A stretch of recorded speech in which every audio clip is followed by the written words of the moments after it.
మనందరం 5 కోట్ల మంది ప్రజలకి సంబంధించి ఇది ఒక హబ్, ఇది సెంటర్, నర్వ్ సెంటర్. ఇది అంటే మనందరికీ సంబంధించిన ఇల్లు ఇది.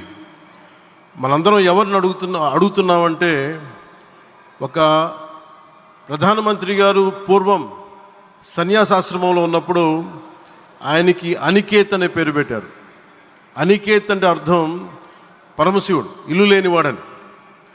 అలాంటి ఇల్లు లేనివాడు, కుటుంబం లేనివాడు 5 కోట్ల మంది కుటుంబాలకు, 5 కోట్ల మంది ప్రజల కోసం, ఎన్ని కోట్ల కుటుంబాల కోసం మనందరికీ రాజధానిలో ఒక నగరం నిర్మించడానికి, ఇల్లు నిర్మించుకోవడానికి ఇల్లు లేకుండా 140 కోట్ల మంది ప్రజల బాధ్యత తీసుకొని కశ్మీర్ నుంచి కన్యాకుమారి వరకు, అక్కడ కామాఖ్య నుంచి ద్వారకా వరకు ప్రపంచమే, మన దేశమే తన కుటుంబంగా చేసుకుంటూ, ఈ భారతదేశమే తన ఇల్లుగా చేసుకొని తిరిగి పునఃప్రారంభానికి విచ్చేసిన గౌరవ ప్రధానమంత్రి శ్రీ నరేంద్ర మోదీ గారికి మనస్ఫూర్తిగా మన అందరి తరపున, ఆంధ్రప్రదేశ్ ప్రజలందరి తరపున, అమరావతి రైతాంగం తరపున, ఆడపడుచుల తరపున వారికి చేతులెత్తి హృదయపూర్వక నమస్కారాలు తెలియజేస్తున్నాను.